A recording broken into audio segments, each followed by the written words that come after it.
xildhibaan cabdirashiid faarax cali oo ka mid ah xildhibaanada golaha deegaanka ee degmada Burco iyo maanta si rasmi ah cisbitaalka dhimirka ee magaalada Burco ee maanta ay ku wareejiyay dad kala duwan oo isugu jirtay dhar tiro badan iyo waliba $300 oo lacagta Mareykanka deeqdan xildhibaan cabdirashiid faarax cali uu ku wareejiyay maamulka cisbitaalka dhimirka ee maanta ee magaalada Burco ayaa waxa ka gudoomay gudoomiyaha cisbitaalkaasi maanta ee magaalada Burco ناصر محمد xildhibaan cabdirashiid faarax cali ayaa isagu faahfaahin ka bixiyay deeqdan iyo waliba cidda soo dirtay waxaana hadaladiisii ka mid ahaa sida tan waa dhakhtarkii dhimirka ee dadka waalan ku jireen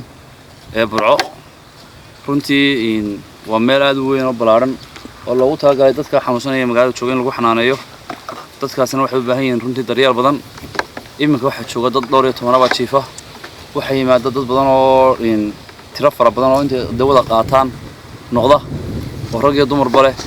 sida dhakhtarku ii sheegay maalintii walba wax la keenaa dad cusub halkan anagu waxaan u imid maanta in laba arin deeq la igu soo dhiibay oo inaan khayr qabtay ii soo dhiibtay inaan u gudbiyo inaan fariin kale u gudbiyo dadweynaha reer gobolka Togdheer iyo dadka kale islaamka ah ee reer Soomaaliland meel kasta oo ay dad waalan joogaanba in ay dadkaasi gashadaan sadaqaadka jaariga ah ee runtii Allah inoo sheegay in ay dadkaasi yihiin dad maskaxdooda iyo iimaankoodiiba iyo caafimaadkoodiiba ka tageen qof xanuunsan baa garanaya caafimaadku wuxuu yahay in ay la soo taakuleeyo oo runtii imka deeq fara badan xitaa loo helo oo kos badan imka la helo qarashka halkan ku baxaya dad badan oo suuqa jiifa ayaa la soo ururin lahaa oo waxay u baahan yihiin silsilado waxay u baahan yihiin hurdo waxay u baahan yihiin cunto waxay u baahan yihiin caafimaad waxay u baahan yihiin dawadii marka waxaan leeyahay in radaatiin dadka reer Togdheer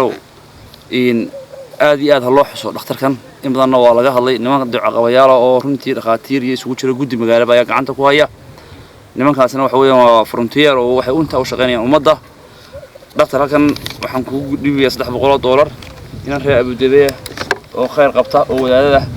oo reer Burco u soo bixisay magacayga waxba sheegina bay tiri hor Ilaahay baan ula baxay xagga Ilaahay baa magaceeda laga sheegayaa magacay loox masuuska ku qoran tahay dhankiisana maamulaha cisbitaalka maanta ee magaalada Burco Naasir Maxamed oo isaguna halkaasi ka hadlaya maamulaha uu soo jeediyay dad kasta oo ka qayb qaadatay deeqdani la soo gaarsiiyay cisbitaalka dhimirka ee magaalada Burco yeelanta khayrka qabtay soo gaarsiiyay dadka maskaxda ka xanuunsanaya ee ku jira cisbitaalka maanta ee dhimirka ee Burco aad iyo aad baan ugu mahadcelinayaa inta waxaan leenahay Ilaahay wax khayr baa kugu badbaadin barta ka saartay